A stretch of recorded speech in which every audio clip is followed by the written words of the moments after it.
I don't know, man. It's been a while, man. You haven't made a video in a long time. Where have you been, McMahon? Well, where have I been? What are you talking about? Where have I been? I took a pledge not to buy a watch for 5 months. And I've made it through 3 months. And first of all, I should thank people. People were really kind to me. I lost my mom about 6.5 weeks ago. I lost my mom, and I really appreciate your kind words. So thank you. And then some of you were asking me, hey McMahon, how come you haven't made any videos? And just getting over stuff, trying to process stuff, dealing with loss. And I don't have a lot of private time here. Everything's going on in the home. But I did want to give you an update because I did do a 5-month no watch pledge. I'm 3 months into it, and I wanted to share some findings about it. I currently own 7 watches. I'm currently wearing an SBDC125 Seiko. If I could only have 2 watches, I'd wear this and the Willard. This one's actually better because it has better lume, and the Willard has mediocre lume by Seiko standards. I love wearing the Willard though, so the Willard stays because I just love wearing it. But I, like a lot of you guys, I wear a watch to bed. That's too much information. Well, I do. I wear a watch to bed, and I only have 3 that I can wear to bed because the lume is bright enough. This and my 2 tunas. That's it. The other ones, they just lack the power. They lack the glow. So I can only have 2 watches. This would be one of them, the 065. So I wanted to share that with you. I bought no watches. These are my 2 favorites.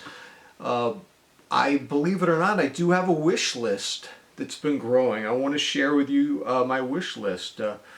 The Seiko in the middle of December has a 42mm version of this one, which I'm not going to get just because it's too similar to this.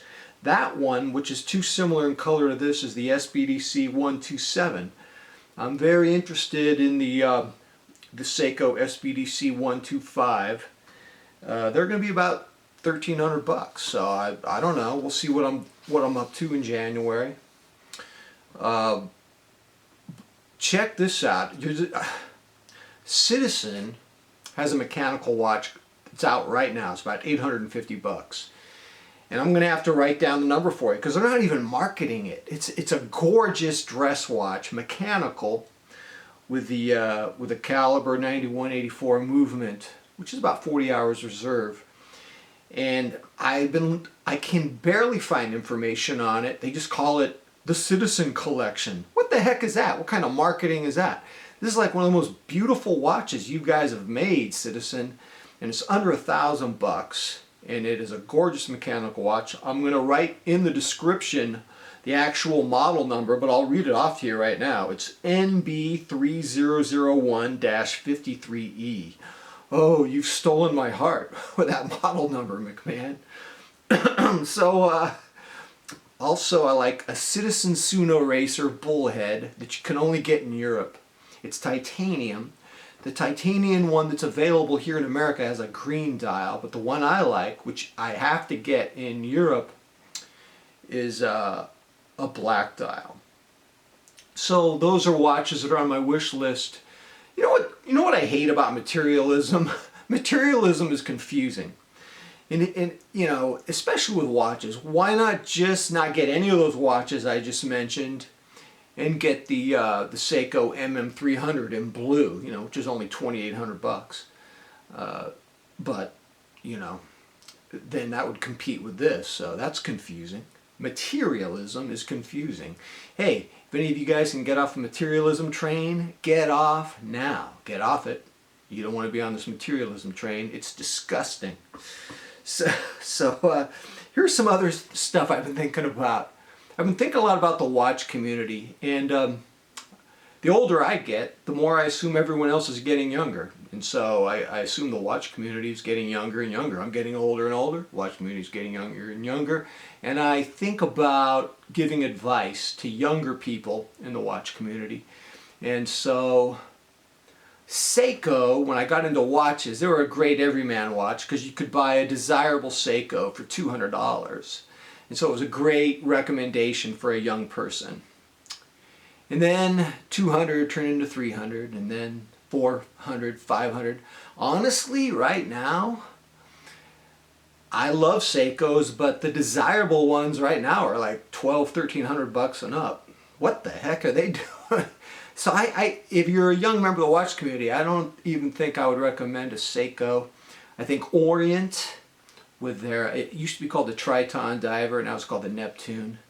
I think for $400, if you're a young person, that's a respectable diver watch at that price point. I would recommend that. And they have, for about $650, they have the Orient Star Diver, which I like a lot. And then you can't beat Citizen. They have a Marine Diver, titanium with sapphire for $400. Echo Drive. It's ridiculous. So if you're young and you're really looking for value and you're trying to keep your price point between like $400 and $650, I don't think you can beat Citizen and Orient. I think I think Seiko's is in a different track right now. You know, this watch here was about $950 on sale, and I'm getting the sense that the desirable Seikos that I like are about $1,300 and up, and so that's where it goes. So that's pretty much it, man. I'm not going to buy a watch according to my pledge until January, so it's getting close to the end of November now. Less than 2 months, doesn't seem that bad.